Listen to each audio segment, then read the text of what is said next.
Kažkas sakė, kad nuo pat rojaus iki pragaro vartų yra visur neišsisklaidančių iliuzijų karalystė.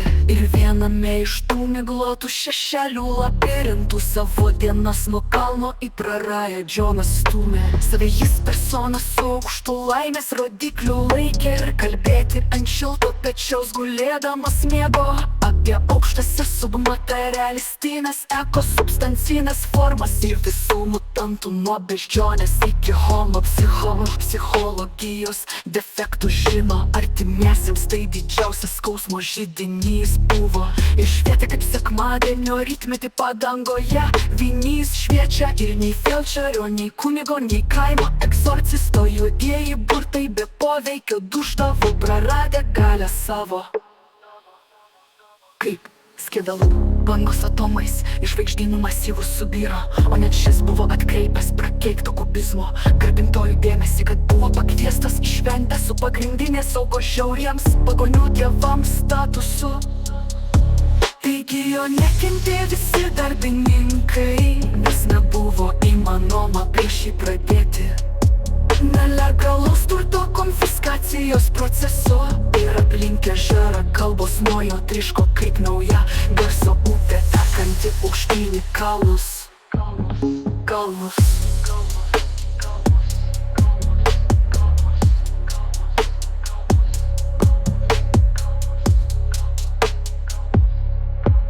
Ir čia įvyksta tas kažkas, ko niekas netikėtis nesitikėjo. Šiaip visi senai žino, kad sveikame kūne turėtų gyventi sveika siela ir kad senelių išrastais, tėvų pamirštais ir vėl mūsų atrastais metodais viską būtų galima spėliojant apskaičiuoti. Atsirado ji kaip iškirpta iš kalendoriaus skambučio, ir štai iš apmąstymų tamsos išniro vos tik pradėjęs šalti ledas.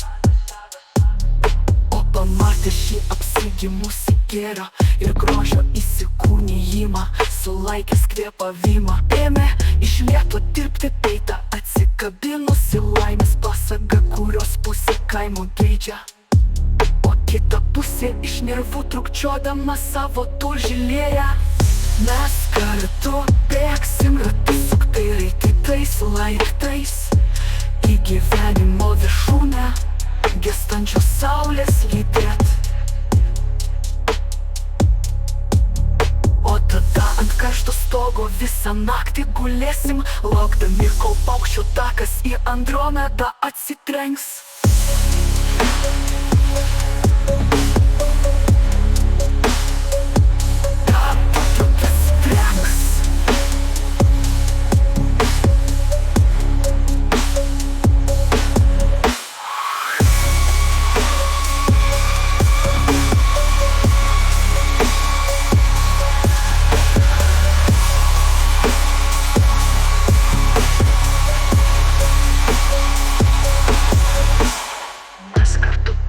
Ratu suktai raitytais laiptais į gyvenimo viršūnę, gęstančios saulės lydėt. O tada ant karšto stogo visą naktį gulėsim, laukdami, kol paukščio takas į Andromedą atsikrenks.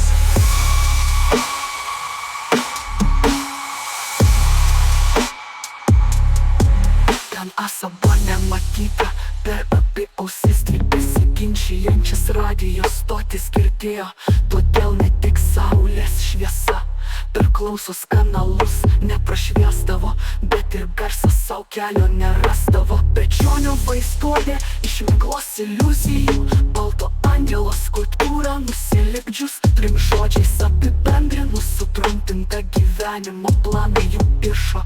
Ego didysis neryžtingai kituolį vaidinti pradėjo, o ji numetusi šluotą nagais savo kvepalus šlakstyti aplinkui vos spėjo. Ir už akimirkos abu radę kalbą bendrą, sukibę rankomis stojo į laimės ieškančiųjų taką. Sekundės dienomis, o valandos metais, jeigu viskas normaliai pavirsti turėtų, bet čia kiekvienas iš gyros ir gilokai gripuotas, o ji iš planetos atvykus ryškiai kitokios.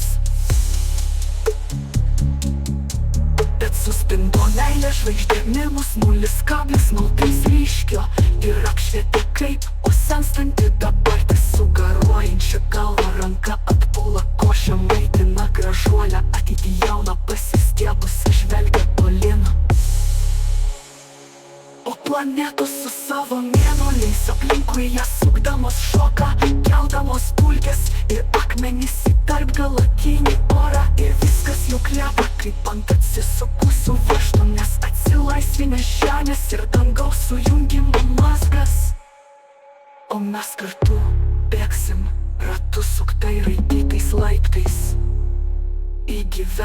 gyvenimo viršūnę, gęstančios saulės lydėt.